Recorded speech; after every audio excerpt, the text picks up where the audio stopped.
Danbello, mutanen Gayawa suna godiya da kuma fatan alkhairi a gare ka da kyawawan addu'o'i na fito da matsalar su, abin da ya dade yana ci musu tuwa ƙwarya, fito da shi duniya ta gani baki daya. Ni kaina zan iya bada shaida akan matsalolin da yake faruwa a yankin Gayawa. Ni kaina shaida ne, gano ne ba jiyo bane, na san mutanen Gayawa na fama da matsala na hanya. Sai dai ni ma na taɓa fitowa na yi bidiyo inda nake kiran dan majalisar tarayya na Ungwaggo da Minjibir da ya duba Allah, ya zo ya duba wa'annan mutane. Duba da shi ma dan yankin ne. Domin abin da mutane ba su sani ba, dan majalisar tarayya na Ungwaggo da Minjibir dan wannan yanki ne, domin duk wata matsala da take afkuwa ya sani. Duk wata matsala da take faruwa a wannan yankin wallahi ya santa.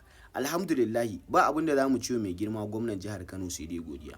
Domin a 'yan kwanan nan, ko in ce 'yan watannin baya, mai girma gwamnan jihar Kano akwai wani yanki da a yankin Gayawan ya je ya kai musu agaji da tallafi, inda zaizayar ƙasa yake damun su. Inda wannan hoto ne a lokacin da gwamnan jihar Kano ya je gabatar da, ya kaddamar da wannan aiki, wanda yanzu haka ana nan ana yin sa a yankin Gayawa. Sannan mu ba ma adawa da ayyukan alkhairin da Danbello yake fito da shi domin gwamnati ta gyara.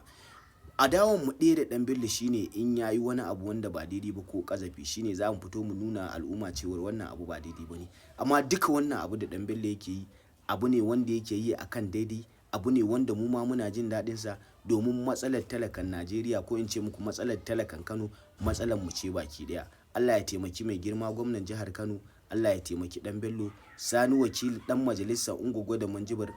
Wannan abun kunya ne a gare ka, wannan abun kunya ne. Kai dan wannan yanki ne, ka san da wannan matsala, amma har yanzu ba wani yunkuri da kai musu na taimakon su. Allah ubangiji ya samu dace.